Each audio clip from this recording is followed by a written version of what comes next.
So hello mga kaibon. So nandito tayo sa aking aviary. So may sasabihin lang po sana sa inyo. So ito nilalabas ko na lahat. Buo lahat na. So madami to mga kaibon, sulit na kayo. Pag nilabas ko, halo-halo sila. May emerald, may silver palo, may heavy pied palo, may black-headed na emerald. So may yellow chick na palo. So ayan, lahat dito marami. Yo, kung gusto niyo, interesado kayo, nakikita niyo naman lahat ng alaga ko.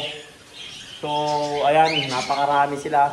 Mayroon din mga baji na euro, saka mga backtrail na parakeet na palo. So marami, halos lahat yan. Puno-puno lahat mga kaibon. Napakarami nila. So ito nilalabas ko na kasi pagod na ako mga kaibon. Kailangan ko rin magpahinga. Siguro balik na lang ako kapag medyo wala nang ganong trabaho. So ayan mga kaibon, 250,000 lahat lang. Lahat na yan mga kaibon, lahat. Pati cage, lahat. Walang maiiwan dito. Bibigay ko sa inyo lahat. 250,000. 250,000 yan mga kaibon, lahat. Meron din akong opa na pail na iron nandito. Nagkukan na sila na nenes.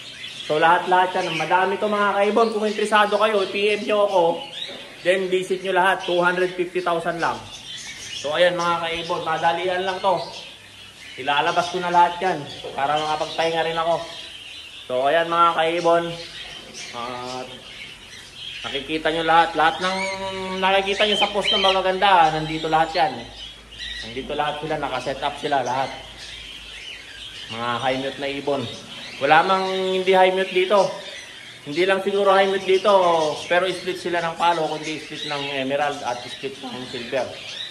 So ayan mga kaibon.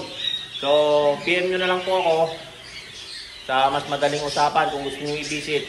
Visit po tayo, mag-set po tayo ng araw. So ayan mga kaibon, maraming salamat. Paalam.